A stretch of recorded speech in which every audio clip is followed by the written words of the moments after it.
Manatiling mabait at mapakumbaba kung ano kayo nung nakilala ko kayo.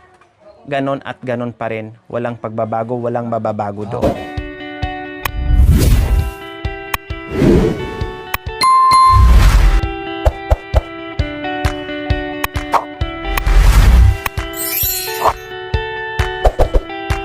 So, nandito kami ngayon sa likod, mga kabayan, na bawasan na po namin ito ng agiw, no, pati yung ganito, ano bang tawag nito? Yung mga ganyan na Bahay ng mga mga anay-anay, mga kabayan, siguro yung bahay ng anay, inanay na dahil sa walang linis, no? So, ayan, nakita nyo naman, no?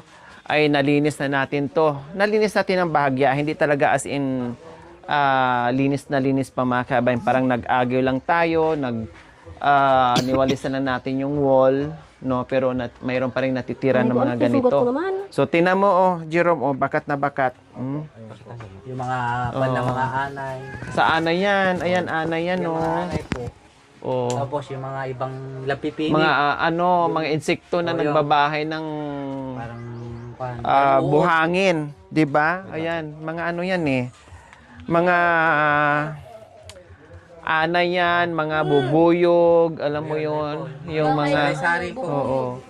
So ito yung ano, tapos ito yung mga natira, mga kabayan, ito mga sako lang 'yan saka mga gamit ni Jerome sa Pidal. Opo. And then ito ay mga laruan pa 'yan na Mga laruan ng mga bata. hindi pa nalabhan kaya hindi pa nakapasok dyan. Tapos ito, another basura yan na tinanggal yan dito. Kasi sobrang ano dyan, nagbawa sila ng ano dyan, ng basura sa likod. Tapos ito naman, ito mga nakasako-sako dito, mga buhangin to na sobra po, mga kabayan. Ayan, mga buhangin yan na sobra. Ayan, marami yan. Kaya may nakasako-sako dyan kasi mga sobra yan, buhangin, no? And then, meron nga dito sa likod, mga kabayan, na hollow blocks na. Ilang patong to? 6, 2, 4, 6. So, 6 po, mga kabayan. Halos mga 1/4, no? Para mabuo yung hollow blocks, no? Na madiretso siyang ganyan. So, medyo malaki-laki pa ang trabahoin dito, mga kabayan. And then, ito nga, yung space niya, no, yung space niya dito, mga kabayan, halos kasing laki doon sa, sa terrace na yung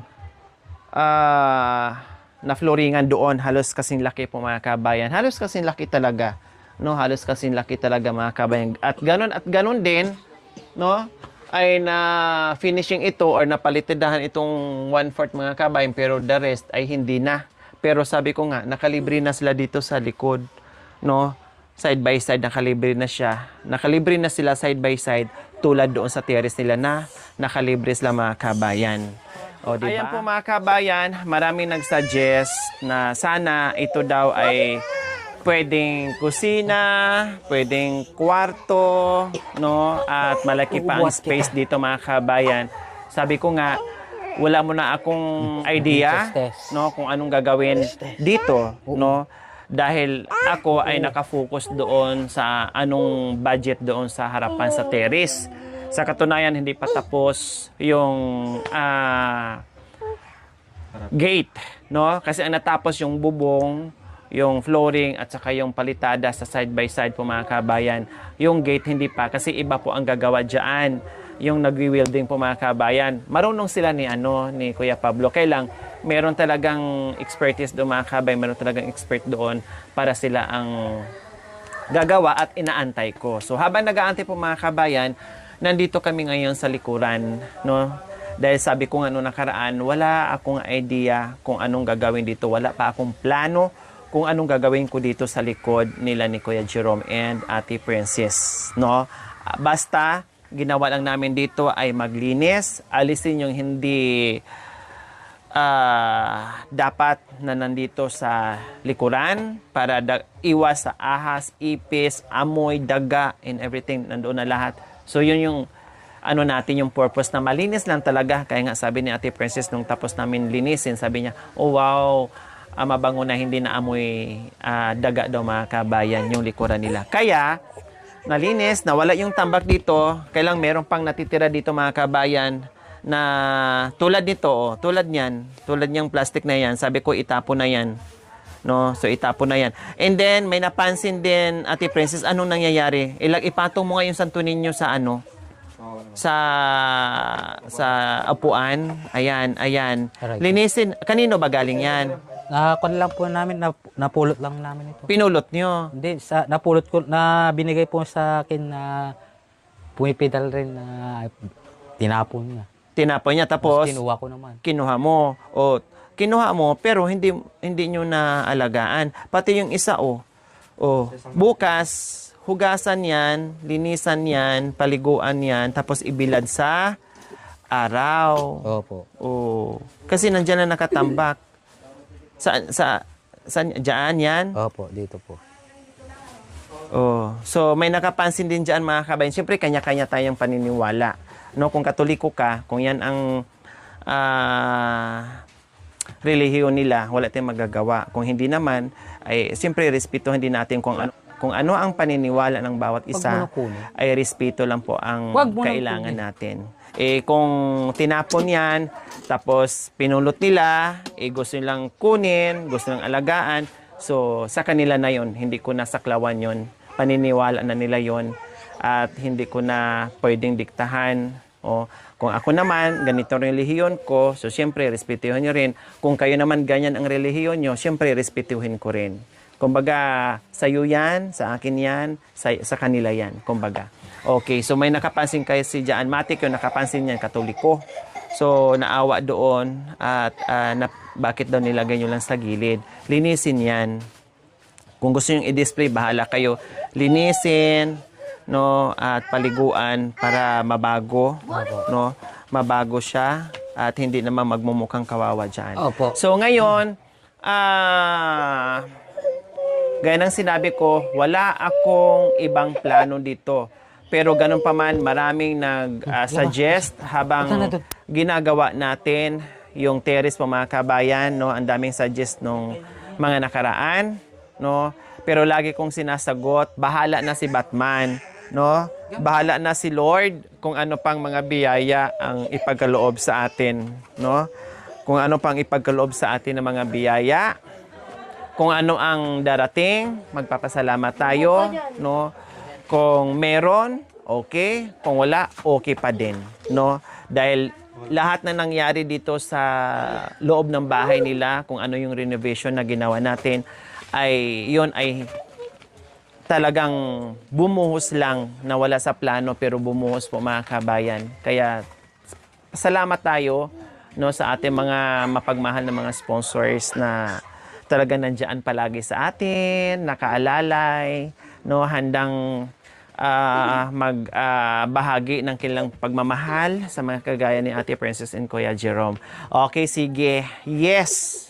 Nandito na ako ngayon. Hindi lang magagawa natin yung terrace sa harapan, pati ito ay magawa nating kwarto. Itong likod, gagawin nating kwarto para solo na ang yung sala lang na mailipat natin dito yung mga gamit para maluwang kayo at meron kayong privacy at kahit papaano ay meron kayong tinatawag na kwarto. Kaya ngayon, may dalawa na tayong sponsor po mga kabayan. Although hindi pa sila nakapagpadala, pero nagsabi na sila sa akin na, Lori, count me in. Kung may plano ka sa likod nila, please update me. So dalawa pa lang po ang nagsabi sa akin na ganyan. Kaya pasok na ito, no? At malay natin, meron pang mag-additional para dito hanggat makalikom tayo at maumpisahan na naman natin ang likuran, ipaayos na magawa nating kwarto. Medyo may mga aayusin tayo dito mga kabayan. No, hindi ko alam kasi malalim ito. Tingnan mo nga, Malalim. Jerome. Oh, hindi ko alam dahil malalim ito mga kabayan. Kailangan makuha po ng mga Tambakan. Tambakan mo. O paano, saan tayo kukuha ng panambak? Ang tanong. Diba? Bibili, ganun lang. Oh, mas grabe na yung hassle pag tambakan pa natin yan. Dati pag Walang daanan diyan dadaan papunta dito. Talagang diyan dadaan sa inyo. Oh. So ang problema namin dito mga kabayan kasi Dito. ayan no, malalim. Halos dito sa tuhod ang tambak, 'di ba? Halos tuhod ang tambak po mga kabayan. Eh malaki-laki ito.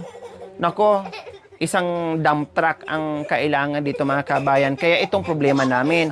Plus, mayroon pang mga aayusin dito. O ito, yung hamba. Inanay na po mga kabayan dahil sa tagal ng panahon, hindi nalinisan. Kaya kinapitan ng anay. At gayan ang nangyari. Kinain ng kinain. O, plus, ito mga kabayan, no, ilang hollow blocks din to ang kailangan dyan. Ang yero, ay siguro 8 or 6 ang yero, pero ang 6 pa rin ang kailangan. Ang haba na lang mag-adjust. Hindi ko alam kung 8 or pero feeling ko 6 pwede na. No, kasi mahaba naman. Pero ito aalisin to kasi Opo. ano to sa gabal dyan. So ngayon, ang mangyayari dito ay syempre, Putulin. palitada dito, palitada dyan, kulay na naman, no? Plus ito magdugtong tayo ng hollow blocks. Sagad doon, no? Level doon kung ano yung nalibre nilang hollow blocks diyan sa magkabilaan. So pantay dapat. So magiging kwarto. Pwedeng tambakan, pwede ring hindi. I-flooring mo lang na medyo makapal yan, no? At ito ay tanggalin. Opo, dyan. Hindi po talaga ito magagamit dito mga kabayan. Hindi no? po magagamit nito. Hindi, ibig kong sabihin, hindi talaga ito magagamit. Ilipat talaga, no, itong drainage niya, ang butas niyan, ang agos ng tubig papunta doon sa drainage. No? Kasi, kung nagtanong kasi bakit hindi lang ginagamit yung lababo, meron ng tubig. Yes, tama po kayo. May gripo na, may tubig na. Hindi po ginagamit kasi dito po ang drainage niya, dito ang punta ng tubig. Eh kung gamitin namin yan, mangangamoy dito. Mangangamoy bulok na naman, inilinis na namin. Magtutubig, magpuputik, magkakanal, maging kanal to dito kung gagamitin namin. Kaya, ang tubig dyan sa lababo, pagkatapos lahat-lahat sa magiging project namin, yun ang ayusin namin. Kasi gagawaan pa ng paraan kung saan namin idaan at ibutas na mula doon na ipalabas yung tubig galing sa lababo papunta sa sa drainage doon sa wipe ano ba yun sa clean out no doon sa drainage mo mga kabay maglalagay ng PVC. So yun ang gagawin namin or hose o bahala na kung anong idea ang technique na gagawin namin diyan para mailabas yung tubig hanggang doon sa drainage mo mga kabayan. Kaya ngayon, ang aming problema dito is, syempre, sabi ko nga, meron na tayong dalawang sponsor na nagsabi sa akin, although hindi pa sila nakapagpadala, pero magpapadala pa lang sila mga kabayan, no? Ay meron ng dalawa sa nais magdagdag at sa nais tumulong, ay maraming salamat po in advance para hindi lang yung terrace mga kabayan, sinagad na talaga, bungga, sinagad na talaga mga kabayan, inubos na talaga lahat ng dapat i-renovate dito mga kabayan, inubos na.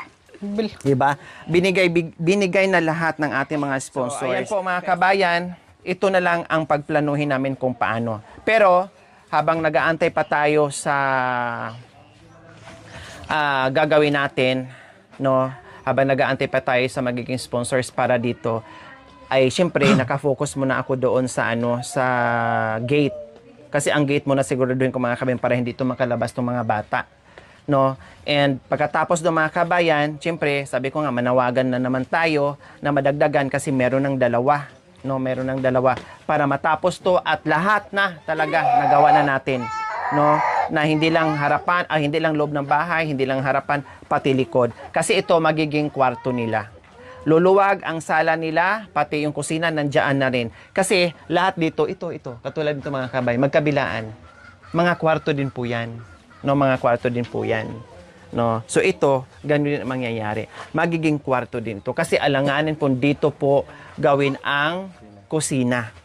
Dahil ang tubig, walang drainage dito, hindi pwede. Lalong lalayo at mahirapan kung paano palabasin yung tubig. Hindi pwede. Kaya walang choice, gawaan ang lababo doon, no, gawa ng paraan. Tapos ito naman ay magiging kwarto po nila. So, yan po ang plano dito. May awang Panginoong Diyos na magdagdagan ang ating mga sponsors, no, dahil meron ng dalawa. Ipag-pray pa rin natin, Jerome and Princess. 'Di ba? Lagi kong sinasabi, pray, pray, pray. Hindi lang ako ang mag-pray, pati kayo.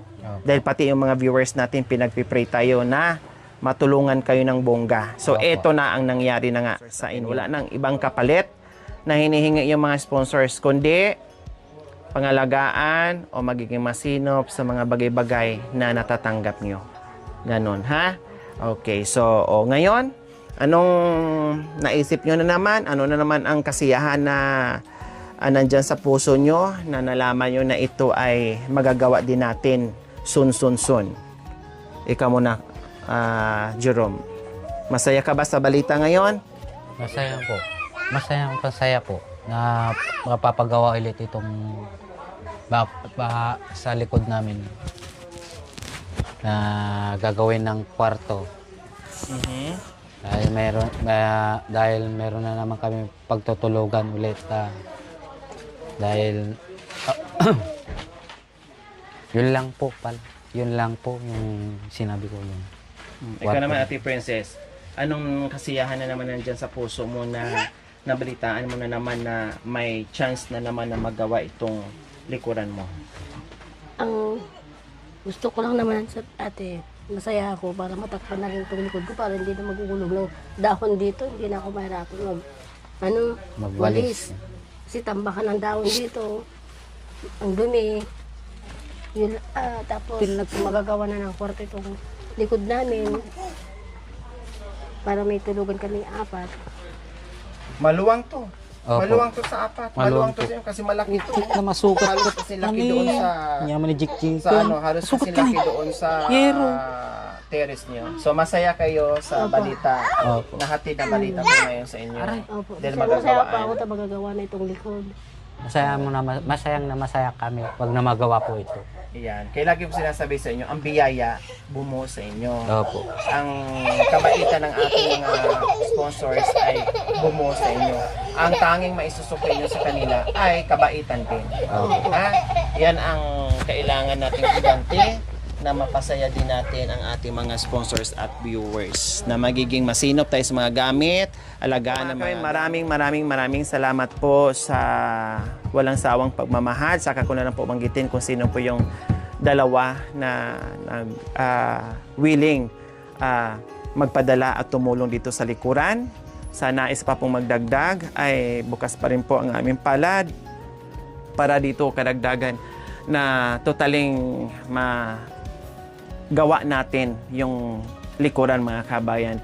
Maraming salamat po in advance. Salamat. Highly appreciated po, mga kabayan, kasi hindi namin mga inasahan yung mga nangyayari ngayon sa buhay nila Kuya Jerome and Ate Princess, pero talagang pinagkaloob ng ating Panginoong Diyos, no? Pinagkaloob ng ating Panginoong Diyos at nandiyan nakahandang palagi yung ating mga mapagmahal na mga sponsors. Maraming salamat at abangan niyo po, mga kabayan. See you next episode po, mga kabayan. We love you all. God bless us all. Bye! Mwah! Mwah. Thank you for watching. Don't forget to like, share, and subscribe.